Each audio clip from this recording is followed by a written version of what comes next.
Um,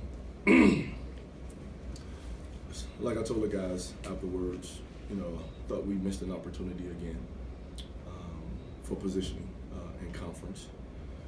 And I told them, there's only so many in a year that you get, and we got to get better at understanding that and rising to the challenge. I told them I thought we had one of our best practices in preparation for Boise, one of our best shoot-arounds in preparation for Boise, but I thought we came out and we were sluggish throughout the game. And I was just trying to find a combination that worked, and I couldn't find one. I told them also, at the end of the day, I get it, sometimes shots go in, sometimes they don't. But we can't base what we do off of shot making. And if we're saying we're a defensive team, that was not a tremendous defensive effort by us. At the end of the day, giving up 80 points, that's not a good sign of putting yourself in position to win the basketball game. But again, I thought it came back to timely rebounds, offensive rebounds, some turnovers, and definitely positioning on the defensive end of the floor. So, we as a staff just gotta, and the guys have to go back, get in there, continue to work, and continue to believe in the process.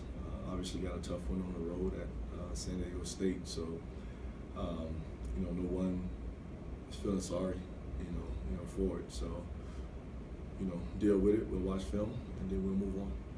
Coach, I know that, we talked about Boise, you're the scout as an assistant. They always seem to have 5 guys on the floor that can make shots. And it seemed like all 5 times, maybe seemed like there were 8 guys out there making shots. But was that, did you feel like, just guys were making shots that you could live with for them, or they just wasn't there, you just didn't get enough hands in the faces to defend? I thought it was a little bit of both. Kid Hutchinson, we were content with late effective shots. Didn't think he was a guy that was going to shoot 5, 6, 7, or make that many threes, even though he made the first 2. And I encouraged our guys to let him keep shooting. His third one was an air ball. The kid, 30, we were willing to live with his as well. And I know he made 1 for 2. But, they stopped shooting after a certain point and played a little bit more their game, slashing, driving, trying to get to the rim. I thought we did a horrible job of, again, positioning. If we're not up on those guys, how can they still be able to get to the rim? That type of deal. But at the same time, we gave their shooters open looks by doing something that we teach in the program, no strong side help on guys that are capable of making, or guys that we call courage, that can shoot the basketball. And even though Duncan's not shooting it well, we didn't want him to get fire as well. So he got up about 5 attempts that I thought were good looks. So again, it goes back to, I thought we were sluggish. I just thought we were sluggish. Our multiple efforts just wasn't there. We tried to pick it up within our 3 defense and our 55. And, still within that, a little bit of energy came, but in a sense, probably it was too late by that time. Coach, you mentioned being pretty happy with the energy in practice and everything. Just these last few games, why do you think that hasn't carried over to the games? That's always been a strange dynamic just in the coaching deal. You have practices and shoot-arounds like that, and sometimes guys show up and are sluggish.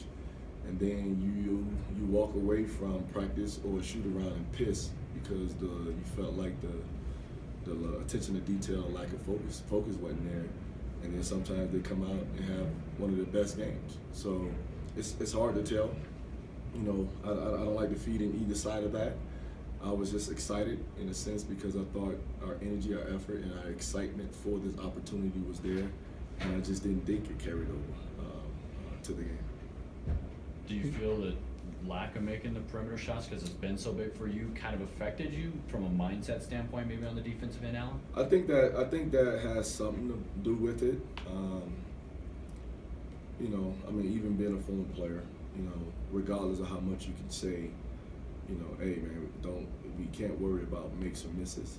We still have to worry about defending and rebounding. You know, that stuff still sinks in your head or creeps into your head. But you know, if we're going to get better or reach our possible potential, then we can't. You know, we can't let that affect us. So, you know, as a staff, we just got to continue to beat that dead horse. Jason finally hit a few. I think his most in a conference game this year. Is it nice to maybe just confidence-wise have that going forward?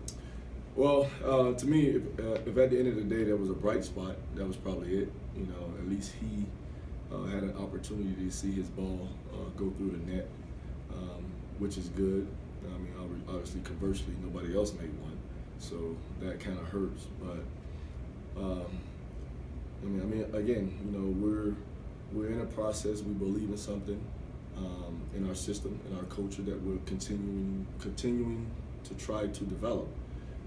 And on that road to development, you know, there are ups, there are downs. You know, we just got to understand when we're up, what was it that helped us to get there? And then when we're down, what was it?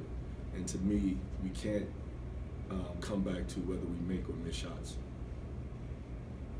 You know, Andrew didn't play today. Coach, is he?